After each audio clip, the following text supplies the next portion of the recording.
a lot going on. A lot went on throughout the weekend. Where are we right now as we head into the new week? And Congress is trying all they can, at least the Republicans there, to pass a tax bill. So much on their plate, and it's about priorities first. Joe, every year, it seems this time of year, we have the potential of a government shutdown. What we're going to see here is that the first priority is keeping the lights on, getting that spending bill passed, some kind of short-term spending bill passed, but so much else on the plate too this year, and so much tension, for example, over additional issues, not just the tax bill, but what they're trying to do, for instance, on health care and repealing the mandate, on DACA, many things that need the disaster funding aid. And so the question is, can they keep the lights on and handle all of these other things, plus pass major tax legislation? Joe, I was just corresponding with some top lobbyists on the tax front last night, and they were saying that they think that by the end of the week, hopefully, they can try and appease some of these Republicans who are concerned and have varied concerns about the tax bill. For example, Susan Collins and Ron Johnson. What they're really concerned about, Joe, though, are two members in particular, and that's John McCain and Jeff Flake. I think that things will start to narrow a bit on these two senators, and in terms of just them being major holdouts in the end. They will say it's over principles. The president and his team will say it's personal. But according to the lobbyists I was talking to, those are the two that they're worried about the most. And they were saying that they could even foresee a situation where Mike Pence would have to come in and be the tiebreaker. So, Bob Costa, there are so many moving targets here. You have Jeff Flake. And you have John McCain. I can't imagine John McCain voting for this bill for a lot of different reasons, mainly on policy, but Jeff Flake as well. But then you even go to Bob Corker. Maybe he's changed his mind, but when he was on this show, he was talking about the deficit and talking about it would blow a $1.5 trillion hole in the deficit. Now some estimates have it over $2 trillion. And how does Susan Collins support that? I mean, it seems to me that holding all but two Republicans in check, it's a pretty tall order. To add to Heidi's smart points, when you think about the core problem here for Senate Republican leaders, it's just that there are those in the party who think this tax plan is pro-growth, but there are those in the party who think it may be pro-growth, but it also adds too much to the deficit. We saw in the House, Speaker Ryan was able to make the case to his members that just put aside your concerns about the deficit because we need to have a growth bill for 2018. But the other problem they have, Joe, is even if they can reconcile those problems and convince the deficit hawks to come along, you still may have some moderate members who think this plan is too friendly to corporations. It's not being cast as a middle-class tax bill. And if the Democrats can ever get a talking point, can ever have it resonate nationally that this is a corporate-friendly bill, not a growth bill, hasn't really caught on yet, but they're trying to make that case. If that catches on, you could see some moderates grow very wary of this bill as well. You know, Richard, you talked about in your last book, you talked about all the challenges that the United States has, and one of the top challenges was the national debt. I mean, you and you've worked in Republican administrations. I've worked in, a Republican Congress. And, Republicans have always believed you cut taxes, you cut the right type of taxes, you grow the economy, and everything takes care of itself. But in this case, nobody is suggesting, even with dynamic scoring, that this is going to grow the economy, which, by the way, we're almost at full employment right now. So nobody's suggesting that it's going to grow the economy in a way that it will justify blowing another $2 trillion hole in the U.S. debt, which is already $20 trillion, is going to go up to $30 trillion by the end of the decade. And then you look at the entitlements and the crisis there. This is the exact wrong thing to do at the exact wrong time. I don't know any fiscal conservative could ever vote for this bill. That's wrong for two reasons. One is Goldman Sachs just came out with a prediction that the U.S. economy is going to grow at 4% next year. So the idea that you need this to stimulate economic growth is just contradicted by what all sorts of people are now predicting. Inflation's beginning to pick up. The Fed's going to have to raise rates as a result. And meanwhile, as you said, the debt is large.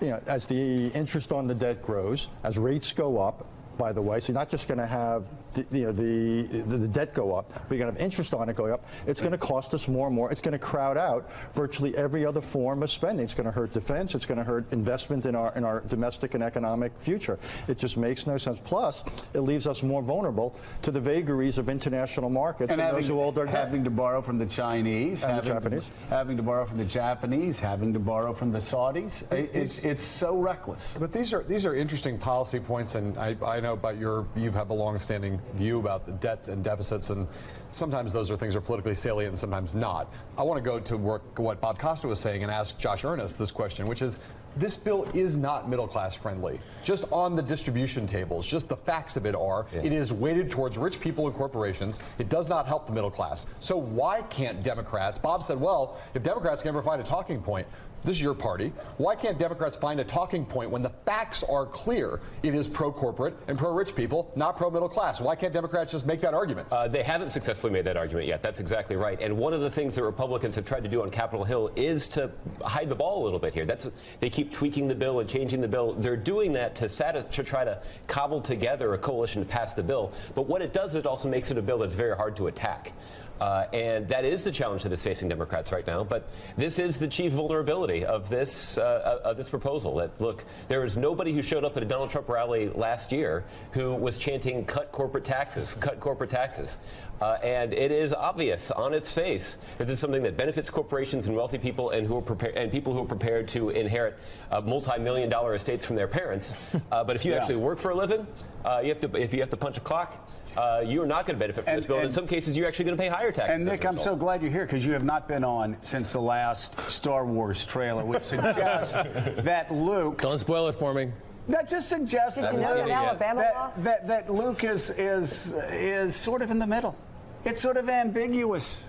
We don't know if he's going to be on the good side of the force or the bad side of the force. If Luke can have a cut in the inheritance tax, he can finally go and build the lightsaber business he always wanted to build. Exactly. Look, for me, the real tell in this bill, though, is the estate tax. When you stick the estate tax in there, it's just a tell. It's like, this isn't about cutting taxes for business or pro-growth. It's just a grab bag of things they always wanted to do on taxes. Right. And they're running around trying to find pots of money to pay for it. Think about the preposterousness of this. Think about Donald Trump running for a year and a half, saying, I'm going after the rich people. I'm going after the Goldman Sachs. You have been forgotten. The Bushes and the Clintons are owned by Wall Street. I am going to remember the forgotten middle class. Steve Bannon is like, hey, this is about populism. We're going to raise taxes on the rich. And here they have the most just nakedly pro-corporate, rich tax cut at the expense of working class Americans that I've ever seen in my life. Making fools of the voters. I'm getting to a point here. You combine this with the health care bill that they passed, which hurt the very people that voted for Barack Obama 8 years ago and then switched to Donald Trump. And I just have to ask myself a question. What the hell is wrong with the Democratic Party? If I were a Democrat and running for office, I would get 99% of the vote. Maybe you ought to do it. If I believed in socialism and the redistribution of income, I would get. I wish I were a liberal, because it's so easy. If you become a Democrat, I'll watch Alabama with you. It would be so. No, I don't believe in socialism, but it would be so easy to beat Republicans because they have become cartoon characters of themselves. It's unbelievable. Predatorial South Park cartoon characters of themselves. It's actually fascinating to me that Doug Jones feels zero pressure to back this bill. He is a Democrat who's running in Alabama. And it just shows you how toxic this bill is and how obvious its interests are, that a Democrat in Alabama is like, no, it's pro-corporate. I'm not going to do it. Yeah. That's amazing. That's true of Joe Donnelly and Heidi Heitkamp and Peter McCaskill. None of them are backing it. Vulnerable Democrats. 10 years ago, you would have had, on them. kind of Evan Bayh would have backed this, and Mary Landrieu would have backed this. Now, no Democrat wants to back it. Roy Moore's opponent is Doug Jones. right? Correct. Okay, just making sure. For him to win. You got it right. No, you got it right. I'm noticing he's not doing a lot of, unless I've missed it because I don't watch a lot of television, not doing a lot of interviews. It's like he knows in Alabama they hate the media and that this could go either way, but it's like, what's his strategy to win? And could he work it in a way? He's not talking to the media, or maybe he lets them talk about him. I think what he's doing is he's not talking to the national media, which is a smart strategy for a Democrat in Alabama. Yeah. But he is somebody who is very active on the campaign trail, doing events, doing the kinds of things that you need to do. But letting himself be the story without putting himself... Well, I think he's happy to have Roy Moore and his proclivities be the story, and Doug Jones tell a story about what he's done in his public career. Bob Costa, you like John Heilman, I'm going to get to John next, but you guys were on the campaign trail nonstop, and you heard the populist banner coming from the Trump campaign. How is this corporate tax cut giveaway, how's this playing in Trump country?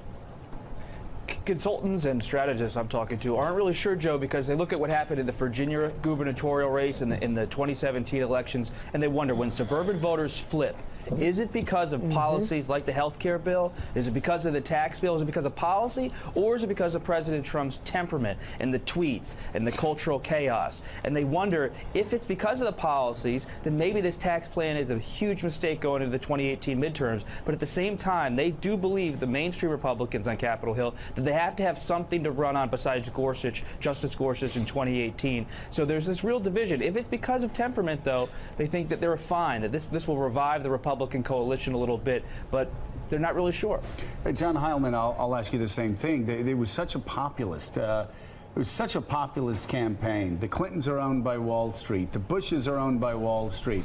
Trump, I hear you. I'm a Queens guy. I understand you. That was sort of great again. That was sort of the message all along. Steve Bannon, the home stretch of the campaign, running against Goldman Sachs, running against the Fed, running against the bankers, running against the rich. I'm thinking about you. I just don't understand how do Democrats not open these people up and destroy them on the campaign trail? This is literally so easy to do. Look, you can never overstate the capacity for Democratic incompetence in terms of trying to align working class voters with their economic interests, because there are a lot of complicating factors, and a lot of those factors a lot of those factors are cultural, right? It's the case that with Donald Trump, you know, you're right. During the campaign, he talked about getting rid of the carried interest loophole. He talked about all that stuff, right? Then he arrives in Washington, D.C., and stocks his economic team with people from Goldman Sachs. So you would have thought. By the way, can I just interrupt for a second? Yeah. Stocks his people with billionaires who pay 14%. Right. And are flagrant in their lifestyles. They pay 14% in taxes every year, while small business owners across America sometimes pay 55%. We're going to have J.J. Rambo. So you got Gary Cohn, you got Steve Mnuchin, you got Wilbur Ross, you got all these people who are the classic example of the kinds of folks that Steve Bannon and Donald Trump railed against during the campaign, and yet the Trump base has largely stuck with Donald Trump, which just suggests to me that the reason that people were for Donald Trump is not because... Have they stuck with Trump? But to a large extent they have. Not entirely, but to a large extent. What's it going to take? He's still got his 35% of the electorate. He's still got 80% or in the high 80s of Republicans who support him. The Trump base is still with him. His numbers have fallen, but he's still strong with Republicans. He's still strong with his base, which just suggests that the reason that people are identified, or a large number of them at least, identified with Donald Trump was they identified with him in some broad sense of he's change, he's going to blow everything up, not that there was some notion that they were for him on terms of policy consistency, or that they were focused on the question of the carried interest loophole or what the tax rates were going to be. They just liked the guy because he was giving but Heidi, to Democrats. But Heidi, he's trying to pass a tax bill that will enrich his own family. I'm going to say this slowly. Now be nice. Oh, I'm being nice. Heidi.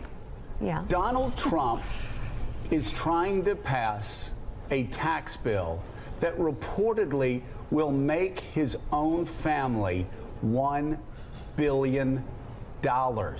he will become $1 billion richer. The Trump family will become $1 billion richer if this tax bill passes. And Trump was the one complaining about Bill Clinton self-serving, getting $500,000 speeches from foreign countries? Here's, Joe, what Democrats need to do that they're not doing, because I have talked to these people out on the campaign trail, Joe, and they don't view it as a zero-sum thing. They believe that Donald Trump can get his and they can still get theirs. But they're not getting theirs, though. They're not getting theirs. But that's the problem with Democrats, right? Is they need to make that connection for voters. Right. They need the pie chart, and they need to show that, yeah, when you put through a huge tax cut bill like this and you give all this money to corporations, which doesn't trickle down, what's the next thing that happens? What is the Republican leadership already talking about doing? They want to make these entitlement cuts already. They've been wanting to do it for a long time. Will those cuts be steeper?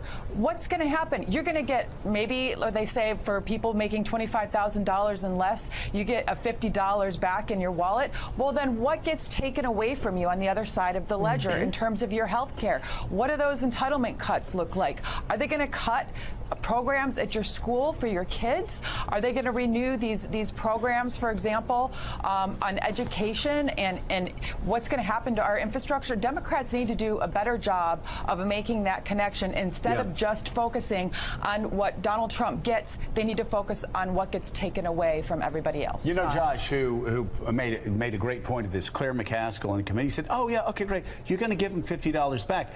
But you don't tell them you're taking like $400 away out of their other pocket. It's a Ponzi scheme. Yeah. But look, I read a fascinating piece over the weekend in The Atlantic. Adam Serwer wrote what was I thought a very close look at why people voted for Donald Trump. And one, I thought, revealing element of his story is that if you look up and down look at voters by income, Hillary Clinton won one group of voters by income, and it was those at the bottom.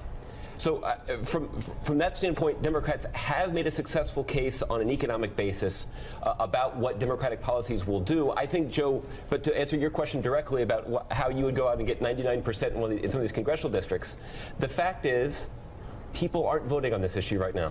They voted for Donald Trump not because of the economy. Yeah, they voted for him for something else. But there is an accumulation. At some point, they go, wait a second, try to take away my health care. Wait a second. Actually, he's giving rich people, I mean, at some point they go, wait a second, this guy's not telling the truth. That's right. Look, that's not an excuse. The point is Democrats have a responsibility to go and make the case so that people are making their voting decisions, not based on some cultural touchstone. I don't know what the culture issue here. Well, this is kind of a I'll tell you what. And by the way, it's race and guns and abortion. No, let me just say this. I want to go to abortion for a second, and I know every time I say this, I get people mad at me, but if the Democrats want to have Speaker of the House again, sometimes they can find somebody who is progressive in areas that line up culturally with people in Alabama. I will tell you this right now, as offended as Democrats may be by that, if there were somebody who were, let's say, conservative or moderate on abortion, conservative and moderate on guns, but with Democrats on 99% of the other issues, Doug Jones would be up by 50 points right now. The Democrats have what the problem the Republicans had. Listen, politically, the Democrats are winning on some parts of the culture wars like gay marriage, but politically, they're losing like on abortion. I would say the reason they're still with him, or people are still with him, are race, abortion, guns, culture, tribe. They are with him because he calls out black athletes on Twitter and says they're lazy and entitled. They are with him because he attacks the media by name and mocks them. They are with him because they are with him for the performance of anger and rage against the people they hate. And he has evoked tribalism in this country in a way that no previous president has tried to. And it is powerful, and it is working for him in that narrow sense. It's very But that's why they voted for him, and it's why they're sticking with him. Please note what he's talking about, looking at his next thing on his agenda that he's now talking about. Welfare reform, which is what is what do you have to lose? But Bob Costa, I can't underline this enough. His solution is a 33% solution. He is targeting older, white males, and there is no future. This is not wishful thinking. This is a demographic loser. 5-10 years from now, people will look back on this as the death cry of old, angry white America. They just will. The numbers are demographics. I've always said it is destiny, and I've said it, of course, obsessing over entitlement reform. Yes, but in this case, demographics is destiny because even now, this is a 33% solution. This is not how you run a party that wants to run America in the future. So the question is it enough to get the Republicans through 2018, or does it blow up in their face before then? The Republicans on Capitol Hill, who I'm talking to, they know that the party's fractured. Their whole point is, when in conversations with themselves and with reporters, is, look, we got to have a coalition. The party's so split. We got to get the suburban office park warriors to be with us who may want a tax cut. We still got to get the Trump voter who's obsessed with trade with us. This is an imperfect coalition, they tell me, but they said it's the only coalition they have, and they're going to bank on that growth number that Goldman Sachs was talking about next year to carry them over, to try to erase all of the tension in this country, the division, to paper it over in their eyes with a tax plan. So you're talking about the Obama recovery? Exactly. It's the Obama recovery. I mean, I hate to say this, but by the way, Bob, I know some Republicans will be angry with me, but I've said this for 30 years, and you can go back and see the economy moves like a very lumbering aircraft carrier. What's happening now is the result of policies that were put in place 5, 6, 7 years ago. Well, that's a talking point Democrats need to make, right? Yeah. George H.W. Bush turned the economy around. George H.W. Bush did the things that were required to get the economy growing again and take care of the deficit. Bill Clinton benefited from that, and yes, he grew on. But Joe, you know President Trump's going to take credit for what happens next year, regardless of the backstory. Yeah, he will. And so will the Democrats, Bob, from what you've seen on the campaign trail, be nimble enough to push back? I think you got to watch the Democrats like Joe Donnelly and Senator Casey, because they're thinking we may not vote for this tax plan. If you're a Democrat who doesn't vote for the tax plan, what do you run on then? You got to run on trade, and you got to reclaim that populism that Trump claimed last year. Robert Costa, thank you very much. Thanks, much Bob. to talk about this morning. Still ahead on Morning Joe, as lawmakers return from a holiday break, they are facing increased pressure to end the culture of secrecy over sexual harassment on Capitol Hill. It comes as Senator Al Franken addresses the allegations made against him after more than a week of media silence. You're watching Morning Joe. We'll be right back.